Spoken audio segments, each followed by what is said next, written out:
अर्हम्।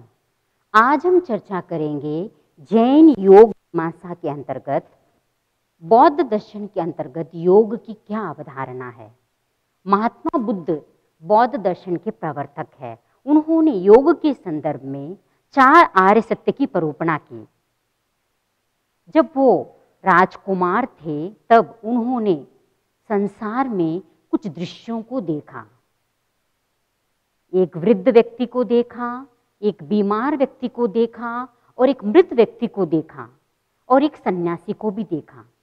इन संसार की तीनों दृश्यों को देखकर उनके भीतर ये विश्वास पैदा हो गया कि ये संसार दुखमय है और इस संसार में जो दुख है उसका कारण क्या है, उसका वो निदान कैसे किया जा सकता है, दुख से हम कैसे उभर सकते हैं। इस उद्देश्य की प्राप्ति के लिए, इस जिज्ञासा को शांत करने के लिए वे राजकुमार से सन्यासी बने और सन्यासी बनकर उन्होंने अनेक प्रकार के ऋषि महर्षियों के पास मार्गदर्शन लिया। उनके अंडर में उन्होंने साधना की, लेकिन उन्हें कोई भी मार्ग सही प्रशस्त नहीं लगा। तब उन्होंने स्वयं एक मार्ग चुना, न अति कठिन न अति सरल, मध्यम प्रतिपदा। मध्यम मार्ग का उन्होंने स्वीकार किया और उन्होंने यह उद्घोषणा दी कि संसार के दुख का कारण क्या है। दुख का कारण है इच्छाएं, desires are the main cause of suffering. उन्होंने जब यह अपने अनुभव के साधना के द्वारा, अनुभव के आलोक में यह प्राप्त किया कि इच्छाएं, तृष्णाएं ही संसार में दुख का कारण है, तो उन्होंने 4 आर्य सत्य की परूपणा की। जिस सत्य को उन्होंने स्वयं अनुभव किया बोधि प्राप्ति के पश्चात, उसको उन्होंने लोगों के सामने रखा। जैसे चिकित्सा शास्त्र के अंतर्गत चतुर्व्यूह की बात आती है, रोग रोग हेतु, आरोग्य आरोग्य हेतु, और दर्शन शास्त्र के अंतर्गत बंध बंध हेतु, मोक्ष मोक्ष हेतु की चर्चा आती है। उसी प्रकार महात्मा बुद्ध ने योग के अंतर्गत साधना के क्षेत्र में आगे बढ़ने वाले साधक के लिए 4 आर्य सत्य, 4 नोबल ट्रूथ्स की उन्होंने परूपणा की। और इस परूपणा के अंतर्गत उन्होंने यह अवधारणा स्पष्ट कर दी कि ये जो 4 आर्य सत्य है, जो इनको जान लेता है, दुख है, दुख का कारण है, दुख निरोध संभव है और दुख निरोध मार्ग भी है, जिस मार्ग पर चलकर हम दुख से मुक्त होकर निर्वाण को प्राप्त कर सकते हैं। इस प्रकार उन्होंने 4 आर्य सत्य की परूपणा की। पहला आर्य सत्य किसे कहते हैं? यह संसार दुख बहुल है, दुखम, there is suffering in the world, to live is to suffer. भगवान बुद्ध की यह स्पष्ट अवधारणा थी कि दुख का मूल कारण है अनित्य को नित्य समझना, अनात्म को आत्म समझना, दुख को सुख समझना। जब तक हम इस मिथ्या दृष्टिकोण से ऊपर नहीं उठेंगे, तब तक हमारे दुख का निरोध असंभव है। तो ये 3, अनात्म को आत्म समझना, अनित्य को नित्य समझना और दुख को सुख समझना, यही दुख का मूल कारण है। दूसरा आर्य सत्य है दुख समुदय, अर्थात समुदय का अर्थ है कारण। दुख का भी कारण है और वह कारण है तृष्णा। इस संदर्भ में मैं बताना चाहूंगी, बौद्ध दर्शन का एक महत्वपूर्ण सिद्धांत है प्रतीति समुत्पाद, अर्थात अस्मिन् सति इदं भवति। हर धर्म दर्शन का एक महत्वपूर्ण सिद्धांत होता है और बौद्ध दर्शन का एक महत्वपूर्ण सिद्धांत है प्रतीति समुत्पाद, जिसका अर्थ है कारण के होने पर कार्य होता है। दुनिया में कोई भी कार्य बिना कारण घटित नहीं होता है। Every effect has its own cause, no effect can occur without any cause. अर्थात हर कारण की पीछे हर कार्य के पीछे कोई न कोई कारण है। तृष्णा के उन्होंने 3 प्रकार बताए हैं, काम तृष्णा, भव तृष्णा, विभव तृष्णा। अर्थात काम तृष्णा और कुछ नहीं है, सांसारिक काम भोगों के प्रति जो एक आकांक्षा है वह काम तृष्णा है। भव तृष्णा संसार में अपने अस्तित्व को बनाए रखने की, अर्थात भौतिक पदार्थों की सुख सुविधाओं में आसक्त रहना, वो है भव तृष्णा। विभव तृष्णा और कुछ नहीं है, उच्छेद, संसार का नाश। अर्थात जब तक संसार का अस्तित्व रहेगा, संसार का नाश कैसे हो, यह एक प्रकार की तृष्णा है, वह भी एक दुख का कारण है।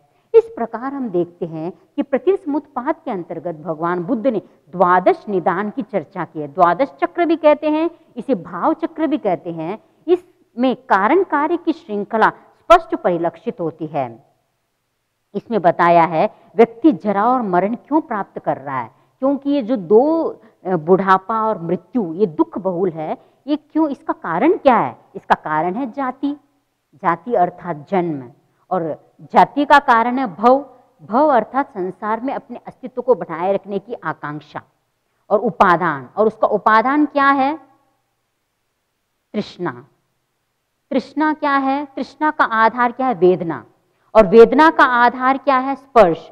जब तक स्पर्श नहीं होगा तब तक वेदना भी नहीं होगी, और स्पर्श का आधार क्या है? षडायतन, 5 इंद्रिय और मन, और 5 इंद्रिय और मन जो गर्भस्थ शिशु के होता है उसको कहते हैं नाम रूप, और नाम रूप विज्ञान के बिना असंभव है, और विज्ञान का अस्तित्व संस्कार के बिना असंभव है, और संस्कार का अस्तित्व अविद्या के बिना असंभव है। इस प्रकार हम देखते हैं कि हम इस संसार के भव भ्रमण करने का मूल कारण है अविद्या, और अविद्या के नाश होने पर संस्कार का नाश हो जाएगा, संस्कार के नाश होने पर विज्ञान का भी नाश हो जाएगा, और विज्ञान के नाश होने पर नाम रूप का भी नाश हो जाएगा, और नाम रूप ही नहीं रहेगा तो षडायतन भी नहीं रहेंगे, और षडायतन नहीं रहेगा तो स्पर्श नहीं रहेगा, तो स्पर्श नहीं रहेगा तो वेदना भी नहीं रहेगी, वेदना के अभाव में तृष्णा भी नहीं रहेगी, तृष्णा के अभाव में उपादान भव जाति और जन्म मरण भी नहीं होंगे। इस प्रकार इस कारण कार्य की श्रृंखला का नाश हो सकता है। हम देखते हैं कि प्रतिसमुत्पाद जो बौद्धों का एक महत्वपूर्ण सिद्धांत है, जिसकी हमने दुख समुदय के अंतर्गत चर्चा की है कि दुख का कारण है, और उस कारण को जान लेने के पश्चात हम दुख निरोध कैसे संभव है, इस तीसरे स्टेप पर पहुंच सकते हैं। दुख निरोध संभव है।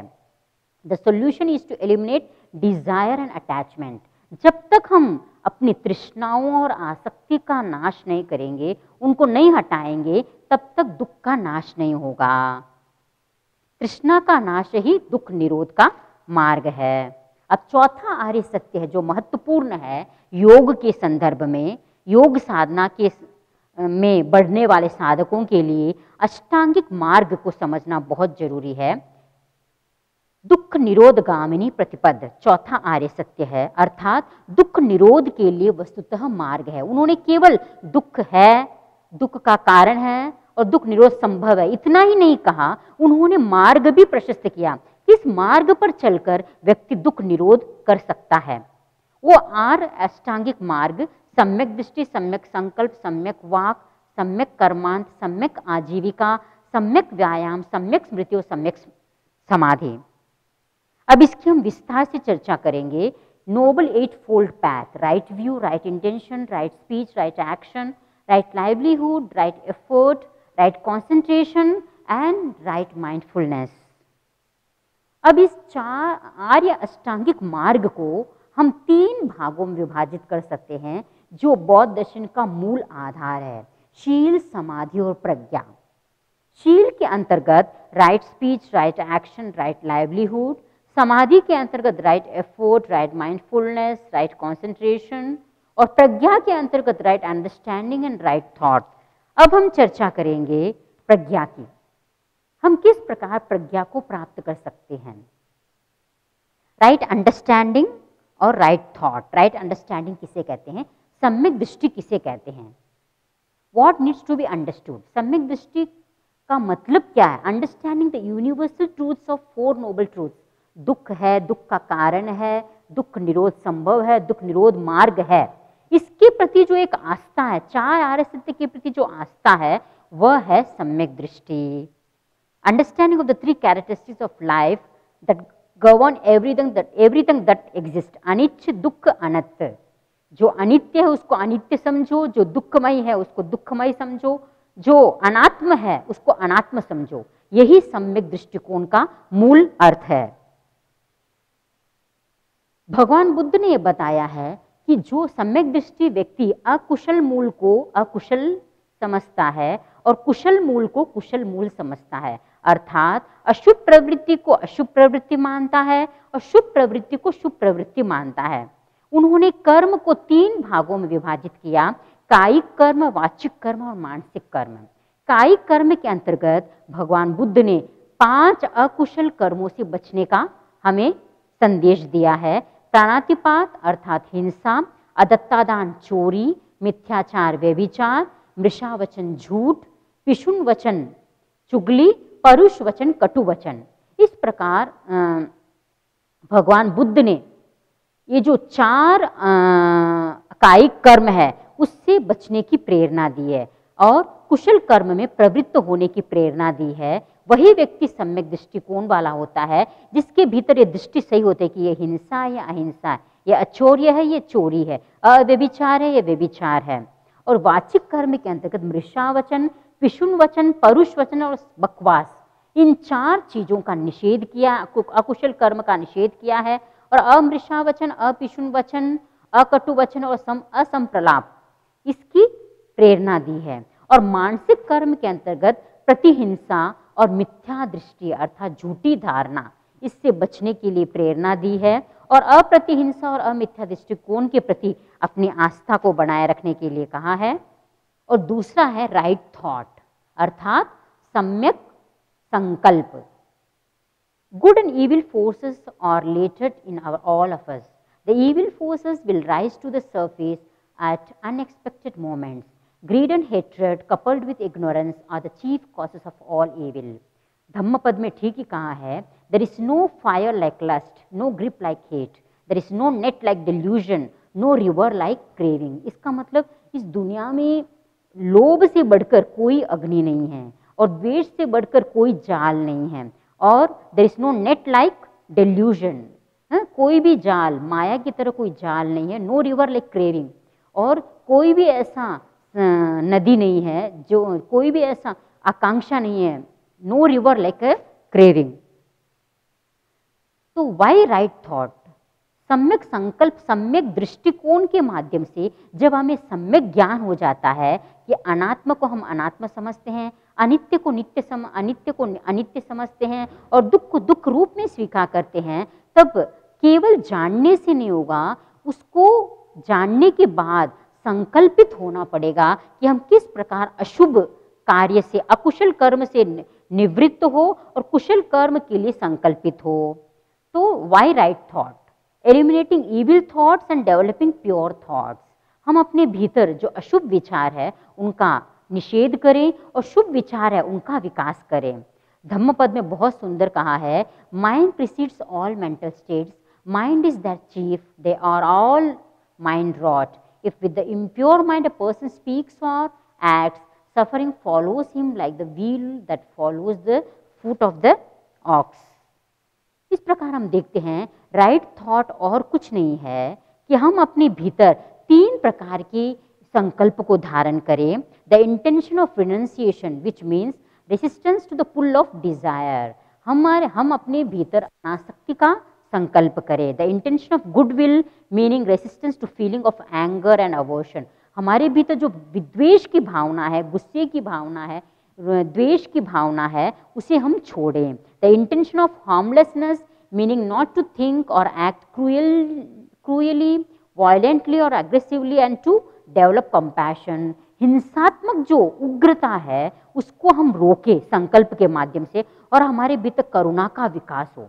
यह है सम्यक संकल्प। जब तक हम इन तीनों गुणों का बाह्य जितने भी है विषय है उनके प्रति अनासक्ति और जितने भी व्यक्ति हमारे संपर्क में आते हैं उनके प्रति विद्वेष भावना को कम करना, हटाना। और तीसरा, जो किसी प्राणी के प्रति हिंसा का व्यवहार, हिंसक व्यवहार नहीं करना, उनके प्रति अहिंसा का व्यवहार करना, मधुर व्यवहार करना और करुणामय व्यवहार करना। शील के अंतर्गत 3 चीजें आती है, राइट स्पीच सम्यक वाचा, राइट एक्शन सम्यक कम्मा, राइट लाइवलीहुड सम्यक आजीव। शील और कुछ नहीं है। शील is based on love and compassion for all beings. Both qualities, compassion and wisdom, should be developed equally for man to become perfect. Compassion, करुणा की एक चेतना हमारे भीतर जागे, सहनशीलता आदि गुणों का विकास हो और हमारे भीतर प्रज्ञा का जागरण हो। प्रज्ञा का जागरण कब हो सकता है? Ability to penetrate into the real nature of things and understand things without being clouded with dilution.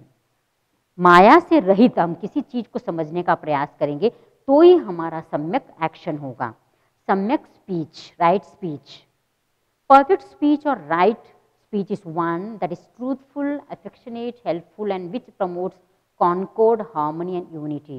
केवल सम्यक दृष्टिकोण रखने से, सम्यक संकल्प करने से और सम्यक वचन का प्रयोग करने से ही कुछ नहीं होगा।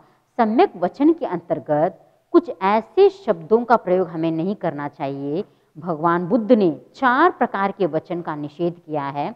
मृषा वचन, परुष वचन, पिशुन वचन और संप्रलाप, बकवास, झूठ बोलना, कर्कश बोलना और पिशुन चुगली करना और बकवास करना अर्थात अनावश्यक बोलना। इम्परफेक्ट स्पीच और wrong speech is untruthful, harsh, harmful and which promotes discord, disharmony and disunity.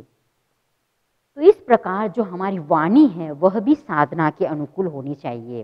Right action, सम्यक कर्म के अंतर्गत भगवान बुद्ध ने यह प्रेरणा दी है, वही कार्य करणीय है जो हमें निर्वाण की तरफ ले जाए। निर्वाण की तरफ जाने के लिए हमें कुछ अकुशल कर्मों से निवृत्त होना है। 2 aspects, what we do and what we refrain from doing. Right action aims at promoting moral, honorable and peaceful conduct. भगवान बुद्ध ने 5 प्रकार के जो कर्म है उसका निषेध किया है। हिंसा, चोरी, असत्य और जो अव्यभिचार है और सुरामेरेय अर्थात शराब आदि का सेवन। ये जो 5 कर्म है इनसे दूर रहने का निर्देश दिया है। Right action means to perform deeds which do not cause suffering to oneself and others. इस प्रकार ये जो 5 कर्म दिए हैं इसके द्वारा न हम अपने आप को की हिंसा करते हैं न दूसरे प्राणियों की हिंसा करते हैं। इस प्रकार ये जो सम्यक कर्म है उसके अंतर्गत हम 5 प्रकार के जो हिंसक कार्य है, जो समाज में हिंसा फैलाते हैं, क्लेश पहुंचाते हैं, दूसरों को हानि पहुंचाते हैं, उन एक्शन से हम बचते हैं। सम्यक आजीव, सम्यक आजीव और कुछ नहीं है। भगवान बुद्ध ने कहा है जब तक देह रहेगा तब तक हमें अपने देह को धारण करने के लिए कोई न कोई आजीविका स्वीकार करनी होगी। लेकिन किस प्रकार की आजीविका हमें स्वीकार करना चाहिए? वैसी आजीविका जिससे हमारा पेट भी भर जाए और किसी अन्य प्राणी का भी हनन न हो, उनको भी कष्ट न हो। इस प्रकार का जो व्यापार है वह स्वीकार किया जाना चाहिए। तो भगवान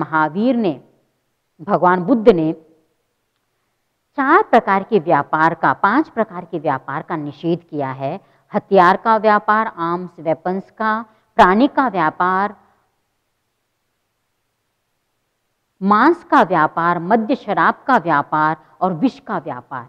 ये 5 प्रकार के व्यापार का निषेध किया है। जब हम जैन दर्शन में देखते हैं कि भगवान महावीर ने 15 प्रकार के कर्मादान का वर्णन किया है, जिसमें उन्होंने 15 प्रकार के हाईली वायलेंट प्रोफेशंस को निषेध किया है। जो व्यक्ति ये अपने जीवन काल में 15 प्रकार के जो हिंसात्मक जो कर्म है, प्रोफेशंस है, उनसे दूर रहते हैं, वे बहुत सारे कर्म बंधन से बच सकते हैं। तो guiding principle is to work for the happiness of oneself and others.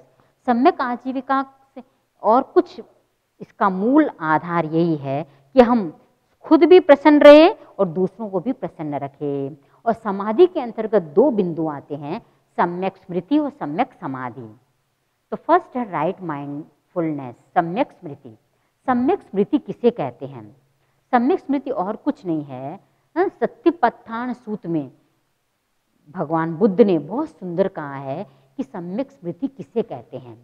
हमने देखा कि सम्यक दृष्टि, सम्यक संकल्प, सम्यक वाचा, सम्यक कम्मा, सम्यक आजीव आदि के माध्यम से जब साधक साधना के क्षेत्र में आगे बढ़ता है तो बहुत बार ऐसा संभव है इतना आगे बढ़ने के बाद भी उसका मन विचलित हो जाए।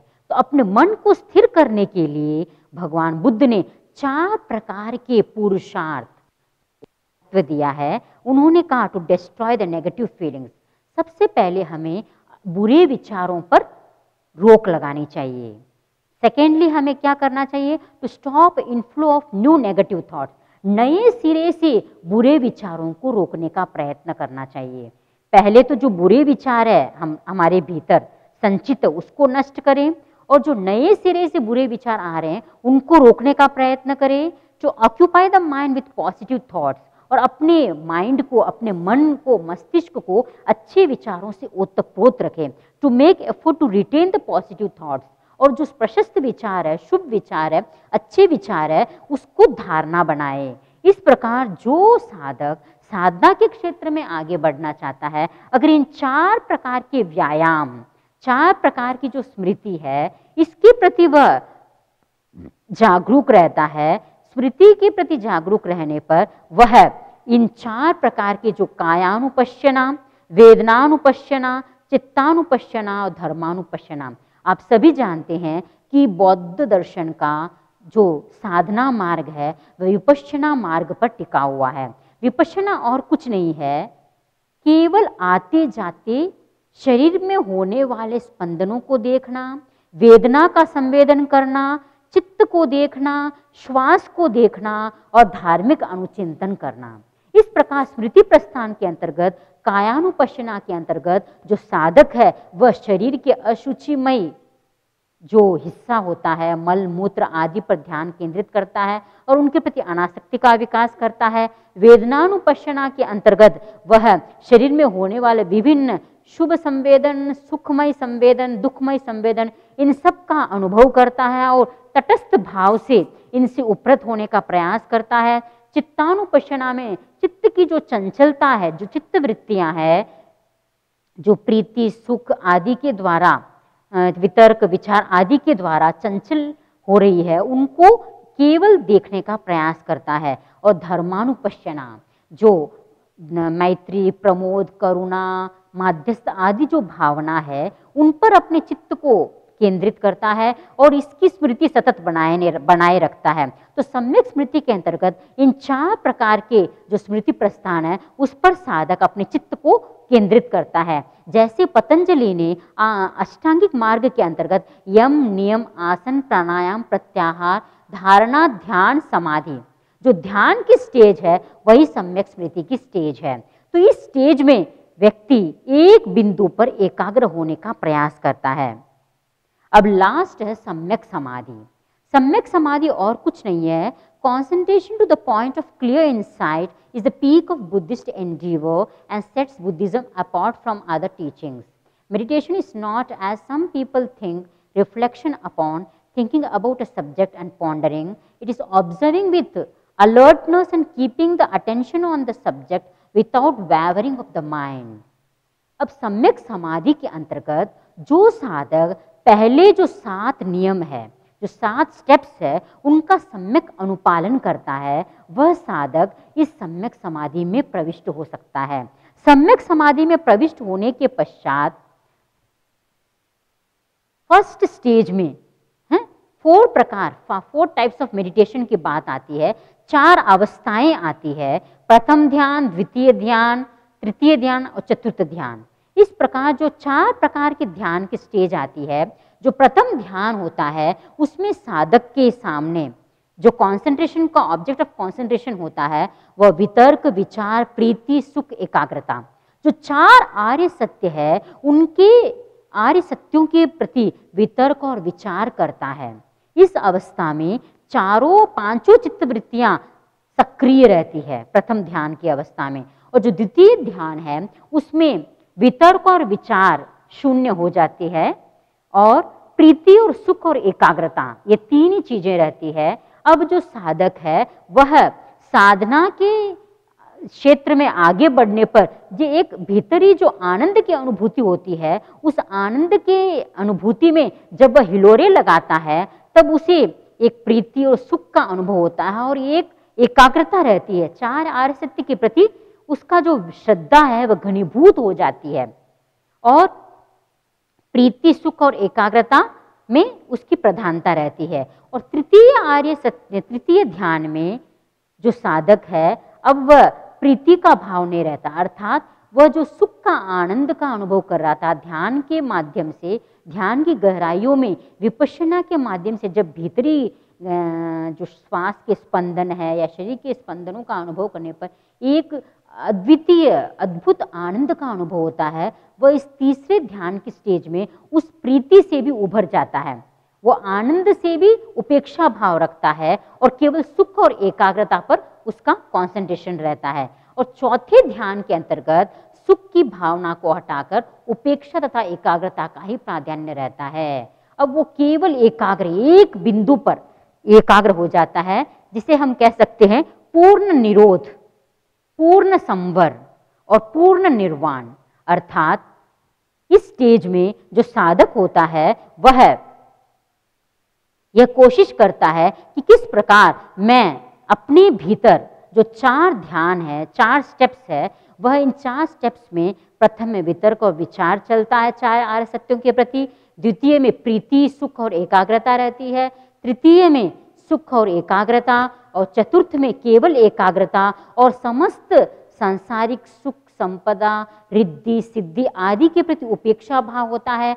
और इस स्टेज में, 4th स्टेज में हम कह सकते हैं ध्याता, ध्यान और ध्येय तीनों एक में एक हो जाते हैं। अर्थात ध्यान साधक को यह अनुभव नहीं होता है कि मैं ध्यान कर रहा हूं। इस प्रकार ज्ञान, ज्ञेय और ज्ञाता एक में एक हो जाते हैं।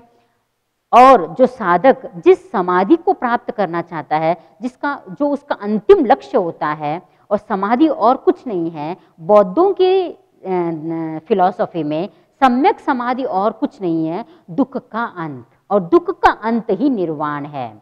इस प्रकार हम देखते हैं कि भगवान बुद्ध ने 4 आर्य सत्य के माध्यम से जो भी साधक साधना के क्षेत्र में आगे बढ़ना चाहता है, उनके लिए एक आध्यात्मिक मार्ग प्रशस्त किया। दुख, दुख का कारण, दुख निरोध और दुख निरोधगामिनी प्रतिपद के अंतर्गत आर्य अष्टांगिक मार्ग का सम्यक करके उन्होंने यह स्पष्ट कर दिया कि किस प्रकार हम 4 आर्य सत्य के माध्यम से अपना जो अंतिम लक्ष्य सम्यक समाधि को प्राप्त कर सकते हैं।